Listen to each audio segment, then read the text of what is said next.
नबी इसायास का ग्रंथ अध्याय 9 पद संख्या 2 से 7 तक। अंधकार में भटकने वालों ने एक महती ज्योति देखी है। अंधकारमय प्रदेश में रहने वालों पर ज्योति का उदय हुआ है। तूने उन लोगों को आनंद और उल्लास प्रदान किया है। फसल लूनते समय या लूट बांट लेते समय जिस तरह उल्लास होता है, वे उसी तरह तेरे सामने आनंद मना रहे हैं।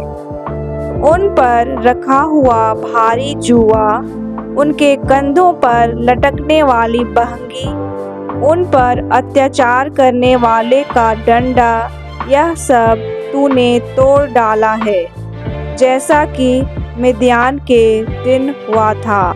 यह इसलिए हुआ कि हमारे लिए एक बालक उत्पन्न हुआ, हमको एक पुत्र मिला है।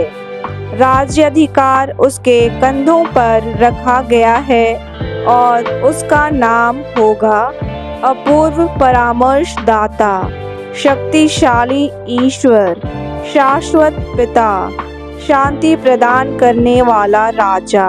वह दाऊद के सिंहासन पर विराजमान होकर सदा के लिए शांति, न्याय और धार्मिकता का साम्राज्य स्थापित करेगा। विश्वमंडल के प्रभु का अनन्य प्रेम यह कार्य संपन्न करेगा। प्रभु की वाणी। भजन अनुवाक्य। धन्य है प्रभु का नाम अभी और अनंत काल तक। हालेलुया। प्रभु के सेवकों, स्तुति करो, प्रभु के नाम की स्तुति करो। धन्य है प्रभु का नाम अभी और अनंत काल तक। सूर्योदय से लेकर सूर्यास्त तक प्रभु के नाम की स्तुति हो।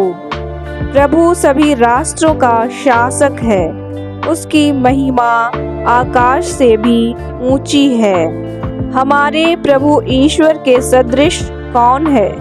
वह उच्च सिंहासन पर विराजमान होकर स्वर्ग और पृथ्वी दोनों पर दृष्टि रखता है। वह धूल में से दीनों को तथा कूड़े पर से दरिद्रों को ऊपर उठाता है।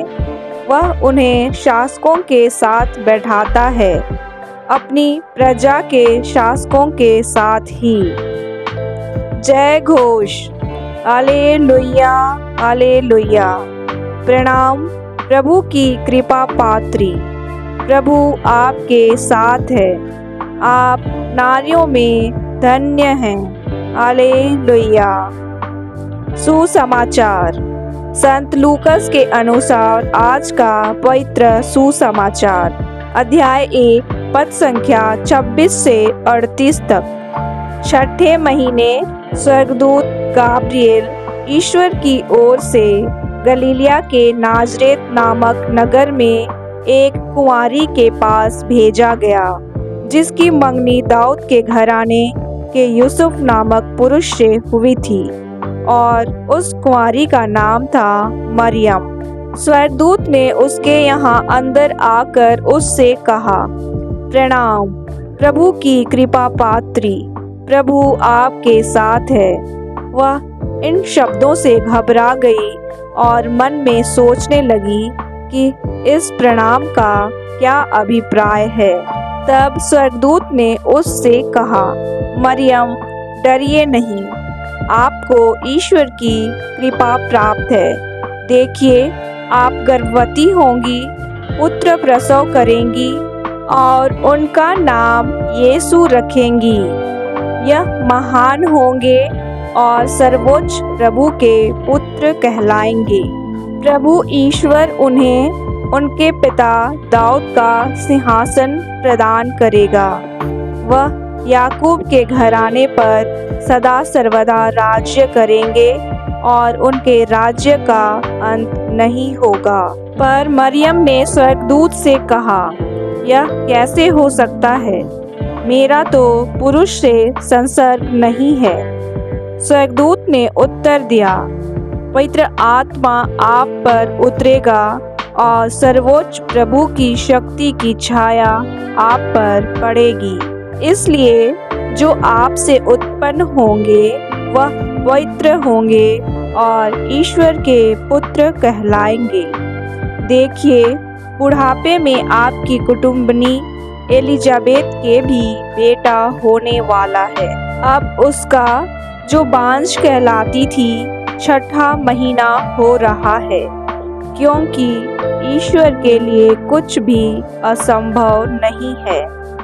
मरियम ने कहा, देखिए, मैं प्रभु की दासी हूँ, आपका कथन मुझ में पूरा हो जाए।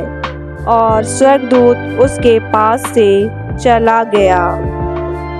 प्रभु का पवित्र सुसमाचार।